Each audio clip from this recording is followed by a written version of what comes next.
முதலமைச்சர் ஸ்டாலின் அவர்களுடைய பெயரை, போட்டோவை எந்த ஒரு திட்டத்திற்கும் பயன்படுத்தக்கூடாது அப்படின்னு சொல்லி உயர்நீதிமன்றம் சமீபத்துல ஒரு தடை உத்தரவ போட்டிருந்தாங்க. "உங்களுடன் ஸ்டாலின், நலமுடன் ஸ்டாலின்" அப்படின்ற அந்த திட்டங்கள் எல்லாம் நிறுத்தி வைக்கப்படுவதாக சமூக வலைதளத்துல அதிமுகவினர் எழுதி வந்த சூழ்நிலையில, தற்போது உச்சநீதிமன்றத்தில் மேல்முறையீடு பண்ணி, உச்சநீதிமன்றம் அந்த தடையை நீக்கியிருக்கிறாங்க. முதலமைச்சர் ஸ்டாலின் அவருடைய பெயரை பயன்படுத்தலாம் தாராளமாக அப்படின்னு சொல்லி. வெறுமனே அப்படி சொல்லியிருந்தாலும் பரவால்ல. மனு போட்ட சி.வி. சண்முகம் அவர்களுக்கு ரூ. 10,00,000 அபராதத்தை போட்டு, அதை 1 வாரத்திற்குள் கட்ட வேண்டும் அப்படின்னு சொல்லி ஒரு உத்தரவையும் போட்டிருக்கிறாங்க. எப்படி பார்க்குறீங்க? கோர்ட்ல என்ன நடந்துச்சு? தலைவர்களுடைய பெயரால் திட்டங்களுக்கு பெயர் சூட்டுவது என்பது ஒன்றும் புதிதல்ல. இது காலங்காலமாக நடைபெற்று வருகிற ஒரு நடைமுறைதான். காரணம், இந்த திட்டங்கள் எல்லாம் தலைவர்களினுடைய தொலைநோக்கு சிந்தனையில் உருவாகிற திட்டங்கள் தான். நீங்க இலவச பஸ் பாஸ் கொடுத்தா என்ன பயன் அப்படின்னு யாருக்கும் தெரியாது. அந்த சிந்தனை யாருக்குமே வரல. என்ன இலவச பஸ் பாஸ்? ஏன் பஸ்ல ஃப்ரீயா வர போறாங்க? ₹2 காசு. அந்த ₹2 டிக்கெட் எடுத்துட்டு வர மாட்டாங்களா? அது என்ன ஸ்டூடெண்ட்ஸுக்கு பாஸ் அப்படின்னு எல்லாரும் கேட்ட நேரத்துல, இல்ல கிராமப்புற மாணவர்கள் நகரத்துக்கு வந்து படிக்கிறதுக்கு இலகுவாக இருக்கும் அது. அவன் யாரையும் எதிர்பார்க்க வேண்டிய அவசியம் இல்ல. அப்பா வேலைக்கு போனாரா, அம்மா வேலைக்கு போனாரா, எதுவுமே தேவையில்லை. அவன் பாட்டுல பைய தூக்கிக்கிட்டு நேரா வந்து பஸ் ஸ்டாண்ட்ல நின்னா பஸ் வந்து நிக்கும். பஸ்ல ஏறி நேரா டவுன்ல வந்து இறங்கி ஸ்கூலை முடிச்சிட்டு திருப்பி அதே பஸ்ல ஏறி வீட்டுக்கு போலாம். இது ஒரு இலவச பயணம். அதன் மூலமாக லட்சக்கணக்கான மாணவர்கள் தமிழ்நாட்டில் பயன்பெற்றார்கள். இப்ப இதுக்கு வந்து நீங்க யார் பெயரை சூட்டணும்? இந்த பஸ் பாஸை அறிமுகப்படுத்திய கலைஞரினுடைய பெயரை சூட்டணும். சூட்டினாரா கலைஞர்? இல்ல.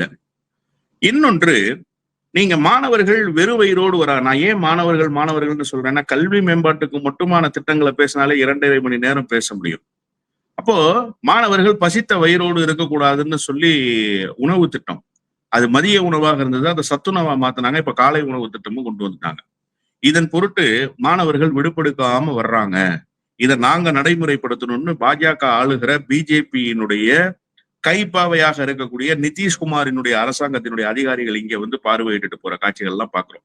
இப்படியெல்லாம் தொலைநோக்கு சிந்தனைய யாராவது தமிழ்நாட்டுல இது வரைக்கும் அறிமுகப்படுத்தினாங்களா? இந்த தலைவர்கள் தான் அறிமுகப்படுத்தினா. எல்லா தலைவரையும் சேர்த்தே சொல்றேன். எம்ஜிஆர், ஜெயலலிதா, காமராஜர், அண்ணா, கலைஞர், இன்றைக்கு இருக்கக்கூடிய நம்முடைய முதலமைச்சர் மு.க. ஸ்டாலின் வரைக்கும் சேர்த்தே நம்ம பேசுவோமே. அப்ப இதன் மூலமாக விளைந்திருக்கிற நன்மைகள் தலைவர்கள் பெயரை சொல்லணும் அப்படின்றது. இது ஒரு உளவியல் சிக்கல் இருக்கு. ஏன் தலைவர்கள் பேரை வைக்கிறோம்னு. நீங்க தியாகராய நகர்னு பேர் வச்சீங்கன்னா என்ன சொல்லுவான்னா டி நகர்மா. ஏன் தியாகராய நகர்னு சொன்னா, கலைஞர் கருணாநிதி நகர்னு பேர் வச்சீங்கன்னா கே நகருமா. சென்னையினுடைய பிரதான பகுதிகளை நான் சொல்றேன். அதே நேரத்துல நீங்க வந்து பாரதியின் பெயரால் நகர் வைங்களேன், பி நகர்னு சொல்ல மாட்டான், பாரதியார் நகர்னே சொல்லுவோம். அப்போ இப்படியெல்லாம் வந்து தலைவர்களினுடைய பெயரை திட்டமிட்டு இருட்டடிப்பு செய்கிற நேரத்தில் காலத்தில் தலைவர்களுடைய பெயரை திட்டங்களுக்கு வைப்பது என்பது ஒன்னும் தவறான நடவடிக்கை இல்லை. 2015 வந்த தீர்ப்பு தான் இன்னைக்கு நீதிபதி B.R. கவாய் அவர்களிடத்திலும் வினோத் சந்திரன் உள்ளிட்ட 3 நீதிபதிகள் அமர்வுல முகுல் ரோத்தகி ஒரு வாதத்தை வைக்கிறார். முகுல் ரோத்தகி ரொம்ப தெளிவா ஒரு செய்தியை சொல்றாரு. 2015 லக்னோ நீதிமன்றத்துல வந்த தீர்ப்பு, அந்த தீர்ப்பை மேற்கோள் காட்டுறோம் நாங்க. அந்த தீர்ப்புல என்ன சொல்லப்பட்டிருக்குன்னா, திட்டங்களுக்கு தலைவர்கள் பெயரை சூட்டுவது என்பது எந்த விதமான தவறும் இல்லை. அப்படி தடை விதிப்பதற்கோ அல்லது அதை கேள்வி கேட்பதற்கோ அரசியல் உள்நோக்க காரணங்கள் தான் இருக்க வேண்டுமே தவிர, there will be a internal agenda. அவங்க மென்ஷன் பண்ணியிருக்கிற வார்த்தை அந்த தீர்ப்புல, there will be a internal agenda. அதாவது ஏதாவது உள்நோக்கம் இருக்க வேண்டுமே தவிர பொதுப்படையான நோக்கம் என்பது ஒன்று இல்லைன்னு சொல்லி 2015 ஒரு தீர்ப்பு கொடுத்திருக்காங்க. மனுவை தள்ளுபடி பண்ணல. இப்ப பண்ணியிருக்கிறது மனுவை தள்ளுபடி பண்ணிட்டாங்க. அன்னைக்கே ஒரு தீர்ப்பை கொடுத்தாங்க. அந்த தீர்ப்பைத்தான் முகுல் ரோத்தகி வந்து B.R. கவாய் அவர்களிடத்திலும் வினோத் சந்திரன் அவர்களிடத்திலும் அஞ்சாரியா அவர்களிடத்திலும் வைக்கிறாரு. அதை பாக்குறாங்க நீதிபதிகள். இப்போ நீதிபதிகள் ஒரு முக்கியமான கேள்விய கேட்கிறாங்க. என்ன கேட்கிறாங்க அப்படின்னு சொன்னா, இந்த திட்டம் ஒரு தலைவரினுடைய பெயரை சுமந்திருப்பதால் என்ன தவறு நடந்துருச்சுன்னு நீங்க சொல்லுங்க. இது ஏதாவது அரசியல் உள்நோக்கமாக பயன்படுத்தப்பட்டுருச்சா? இல்லைன்னா இந்த திட்டம் ஏதாவது தவறான பெயர் சொல்லி இருக்கா? ஏதான தவறான பொருள் புரிந்திருக்கா? அரசு செலவில் திட்டங்களுக்கு பெயர் சூட்டுவதன் மூலமாக ஏதாவது ஒரு அரசியல் கட்சி தனிப்பட்ட முறையில் நேரடியாக லாபம் அடையுமா? அப்படி ஏதாவது நீங்க இந்த வாதத்துல முன்வைக்கிறீங்களான்னு சொல்லி மணிந்தர் சிங்னு அவங்களுடைய அட்வொகேட், யாரு, சிவி சண்முகத்தினுடைய அட்வொகேட் மணிந்தர் சிங், அவர்கிட்ட கேக்குறாங்க.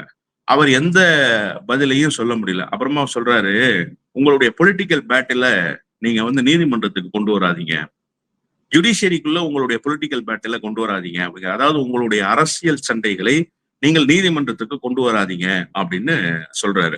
இப்போ இதுல இன்னொரு ஆஸ்பெக்ட்ல நம்ம பார்க்க வேண்டியிருக்கு. இப்ப ஸ்டாலின், உங்களுடன் ஸ்டாலின் இந்த திட்டத்துக்கு பேர் வைக்கிறாங்கல்ல, அப்ப இந்த திட்டத்தின் மூலமாக என்ன செஞ்சிருக்காங்க? கட்சிக்கு ஏதாவது அஜெண்டா இருக்கா? ஒண்ணும் இல்லை. இத்தனை நாட்களாக நீங்க தொடர்ந்து எந்த அலுவலகங்களுக்கெல்லாம் ஏறி உங்களுடைய பணி நிறைவு பெறலைன்னு சொல்றீங்களோ, எந்த கோரிக்கையை நீங்க கையில் ஏந்தி கொண்டு இத்தனை நாட்களாக நடையாய் நடந்தீர்களோ, அந்த கோரிக்கையை நீங்கள் சொன்ன மாத்திரத்தில் செயல்படுத்தி தருகிற ஒரு திட்டத்துக்கு பெயர் தான் உங்களுடன் ஸ்டாலின் திட்டம். அதாவது உங்களுக்கு அருகாமையிலேயே முதலமைச்சர் இருக்கிறாரு அப்படின்னு சொல்றதுதான். அந்த திட்டத்தை செம்மையாக செயல்படுத்தி பல இடங்கள்ல பார்க்கிறோம். சட்டமன்ற உறுப்பினர்கள் நேரடியாக களத்துல போய் கேட்கிறாங்க குறை நிறைகளை, மக்கள் பிரதிநிதிகள் கேட்கிறாங்க. மின் கம்பங்கள்ல மின் கசிவு இருக்குன்னு சொல்ற செய்தியை கூட 6 மாசமா நாங்க வந்து ஏஇ கிட்டையும் ஜேஇ கிட்டையும் போய் சொல்லிட்டு இருக்கோம், செவிசாய்க்க மாட்டேங்கிறாங்கன்றாங்க. உடனே அந்த குற்றச்சாட்டுகளை அங்கிருந்தே ஸ்பாட்ல பேசி மறாவது நாள் காலையில மின்கம்பம் மாற்றப்படுகிற காட்சிகளை எல்லாம் நாம வந்து இன்றைக்கு பார்த்து கொண்டே இருக்கிறோம். இப்படி மக்களுக்கு நலன் பயக்க வேண்டிய திட்டங்களுக்கு தலைவர் பெயரை வைப்பதுல என்ன தவறு இருக்கு? எந்த தவறும் கிடையாது. இப்ப மோடி வீடு கட்டும் திட்டம், பிரதம மந்திரி வீடு கட்டும் திட்டம்னு பேரு. பிரதம மந்திரி யாரு? மோடி. அப்ப மோடிக்கு தான் அந்த புகழ் போய் நிச்சயமாக சேருது. அப்போ பிரதம மந்திரி வீடு கட்டும் திட்டத்துக்கு வீடு யாரு கட்டி கொடுக்கணும்? பிரதம மந்திரி தானே கட்டி கொடுக்கணும்.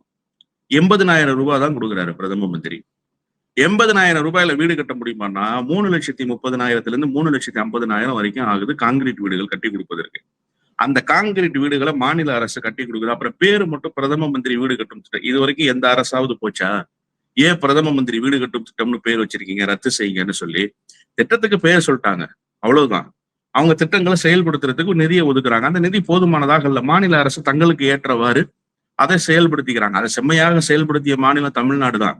ஆனா எல்லா மாநிலங்கள்லயும் செயல்படுத்துறாங்க, அது இல்லைன்னு நம்ம மறுக்க முடியாது. யாரும் எந்த இடத்துல சொல்லல. இது ஒரு உள்நோக்கம் கொண்டது. இன்னொரு முக்கியமான விஷயம், முகுல் ரோத்தகி ஒரு செய்திய கொண்டு போய் வைக்கிறாரு. அதாவது இதற்கு முன்பு செய்யப்படலையா அப்படின்னு. இதுக்கு யாரு பதில் சொல்லிருக்கணும்னா மணிந்தர் சிங் பதில் சொல்லிருக்கணும். இதுக்கு முன்னாடி சொன்னாங்க, சொல்லல.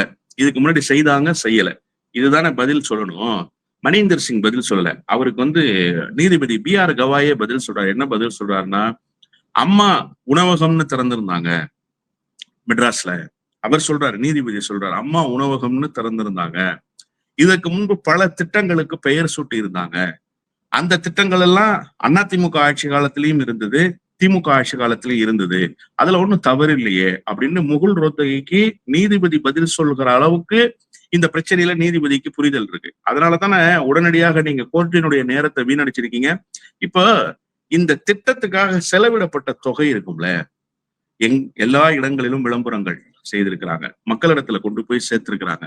இப்ப நீங்க இந்த உயர் நீதிமன்றத்துல ஒரு தீர்ப்பை வாங்கிட்டு வந்ததன் மூலமாக ஒரு தொய்வு இருந்துச்சுல்ல, அந்த தொய்வை யார் சரி பண்றது? இன்னைக்கு 10 லட்சம் அபராதம் போட்டாச்சு, முடிஞ்சிருச்சு. 10 லட்சம் அபராதத்தை தமிழ்நாடு அரசுக்கு செலுத்தணும். நல்லா புரிஞ்சுக்கணும். நீங்க நீதிமன்றத்துல செலுத்தணும்னு சொல்லல, இல்ல நீங்க வந்து வேற திட்டங்களுக்கு அதை பயன்படுத்தணும்னு சொல்ல, தமிழ்நாடு அரசுக்கு செலுத்தணும்னு சொல்றாங்க. தமிழ்நாடு அரசினுடைய திட்டத்தை நீங்க தேக்கி வச்சீங்க, எனவே தமிழ்நாடு அரசுக்கு செலுத்துங்க அப்படின்னு சொல்லி ஒரு உத்தரவை போட்டுட்டு, அப்ப மணிந்தர் சிங் வந்து குறுக்கிடும் போது நீங்க என்ன சொல்ல விரும்புறீங்க? நான் வேணா இன்க்ரீஸ் பண்ணிடவா பெனால்ட்டின்னு கேட்கிறாரு நீதிபதி. அப்ப எந்த அளவுக்கு கன்சர்னா இருந்திருக்காரு பாருங்க நீதிபதி. நீ சும்மா தேவையில்லாம எதையாவது பேசிட்டு தான் நான் ஃபைனை இன்க்ரீஸ் பண்ணி விட்டுறேன், நீ கூடுதலான தொகை கட்டுற மாதிரி இருக்கும், கிளம்பியா முதல்ல, சும்மா வெட்டி வேலை பார்த்துட்டு தெரியலையா அப்படிங்கிற அடிப்படையில நீதிபதிகள் கேட்டிருப்பதாகத்தான் நான் வந்து புரிந்து கொள்கிறேன். மொத்தத்தில் உள்நோக்கம் கொண்ட வழக்கு இந்த வழக்கு என்பதை நன்கு உணர்ந்து சம்மட்டி அடியாக அடித்திருக்கிறார்கள் நீதிபதிகள் என்றுதான் நான் புரிந்து கொள்கிறேன். சிவி சண்முகம் நிதானமாக இனிமே இந்த மாதிரி எல்லாம் வழக்க தொடுக்கலாமா வேணாமான்னு பார்க்கணும். நான் சொல்ற வார்த்தை நிதானம்ன்றது எல்லாருக்கும் புரியும்னு நினைக்கிறேன். நிதானம் இழந்து போய் சும்மா பெருமைக்காக இந்த கட்சியில நானும் இருக்கேன் என்று இருப்பை காட்டிக் கொள்வதற்காக பெரிய சண்டியர் மாதிரி மேடையில பேசுறது போலவே நீதிமன்றத்திலும் நடந்து கொள்ளலாம் என்று அவர் நினைப்பாரே. ஆனால் இந்த லட்சணத்துல இந்த ஆள் சட்டத்துறைக்கு அமைச்சராக வேற இருந்தார்.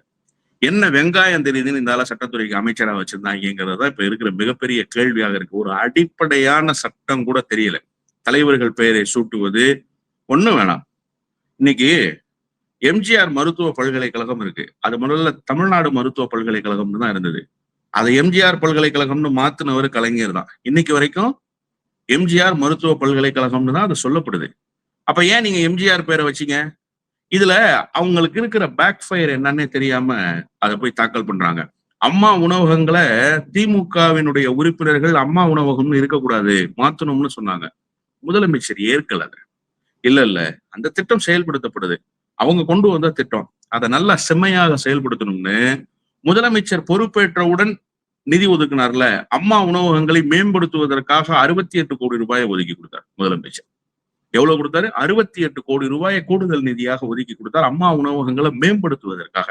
அதே பெயரில் தான் திட்டம் செயல்படுத்தப்பட்டது.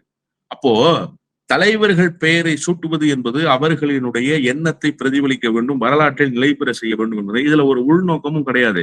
அவங்க அது செட்பேக் ஆகும். ஜெயலலிதா பேர் என்னென்ன திட்டங்களுக்கு வச்சிருக்காங்க, எம்ஜிஆர் பேர் என்னென்ன திட்டங்களுக்கு வச்சிருக்காங்க, இதெல்லாம் செட்பேக் ஆகுமேன்னு தெரியாம ஏதோ முதல் நாள் எதையோ குடிச்சிட்டு மறுநாள் காலையில போய் கேஸை ஃபைல் பண்ணிட்டாரு சி.வி. சண்முகம்னு தான் நான் புரிஞ்சுக்கிறேன். ஒரு சம்மட்டி அடியை கொடுத்திருக்கிறது நீதிமன்றம்.